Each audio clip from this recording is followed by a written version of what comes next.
Hey everyone, I'm back, and today I'm going to be talking about a topic that I don't think gets spoken about enough, and that is postpartum nutrition.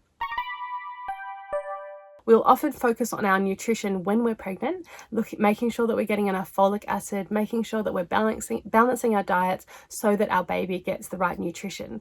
But then after birth, the focus is usually on the little one's nutrition, which of course is so important, but so is the mother's nutrition post-birth.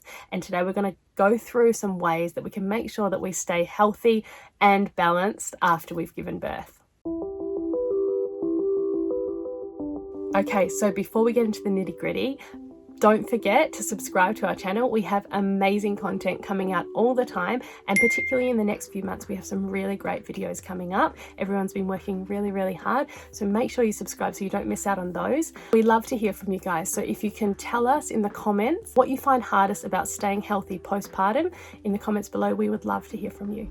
Okay, so first up, there are two nutrients of focus when it comes to postpartum nutrition, and those are iron and protein. Iron first up, because a lot of women are low in iron anyway, but then in that third trimester, we give a huge store of our iron over to our little one so that they have a store of iron so that they can make it through to that 6 months mark. That's why we then need to make sure that there's iron-rich foods included in the diet at 6 months, because they start to run out of those stores that we gave them during pregnancy. But because we're giving it all away, we need to make sure that we're getting some more for ourselves so that we can use the iron for what we need to use it for, building our hemoglobin, creating hemoglobin. And the best way to do that is by eating iron-rich foods. So iron-rich foods are things like meat, poultry, fish, particularly salmon and tuna are good sources of iron.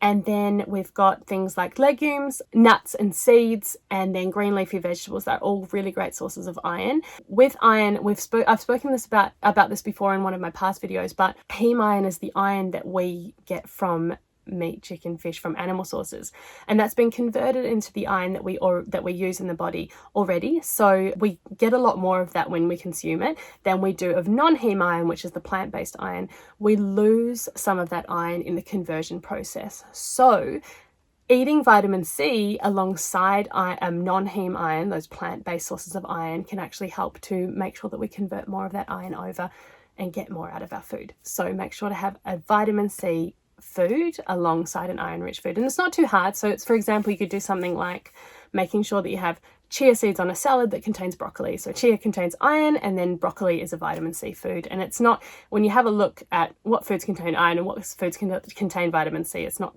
as tricky as it sounds.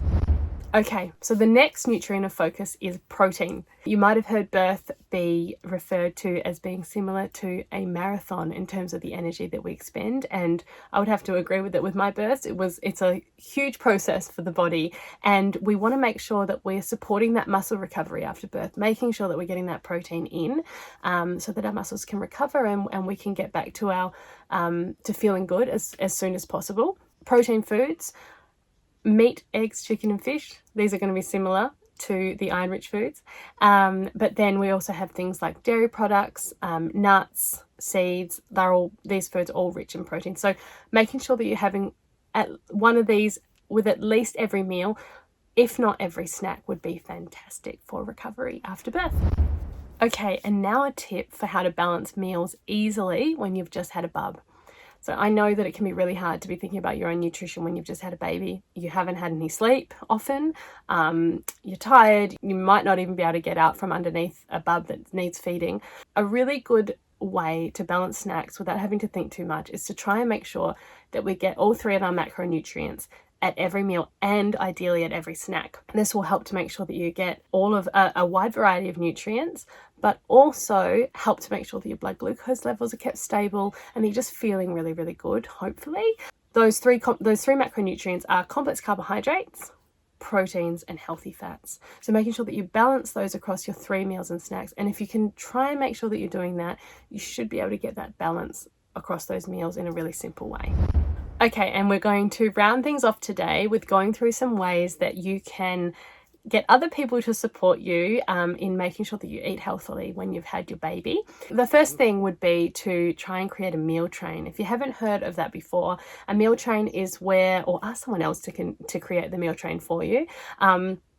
Basically, you can do them online. There's websites that create meal trains where there's a calendar and everyone writes in when they're going to bring food for you, or you could just make a PDF document or an Excel spreadsheet and go to town, whatever way you want to do it. But just so that you know that, just so that people will want to help, but they won't know how, or they won't know when to help or when's best. And you don't want sort of 6 lasagnas turning up at your door all at once. As lovely as that would be, it's probably not going to be a realistic thing that you're going to be able to eat them all. So if you can spread everyone out over a spreadsheet, or ask someone to do that for you, so that you know that you're going to get food in and you can have that nourishing food without having to make it yourself. And also, as I said, people really want to help, and this gives them a way that they can do that.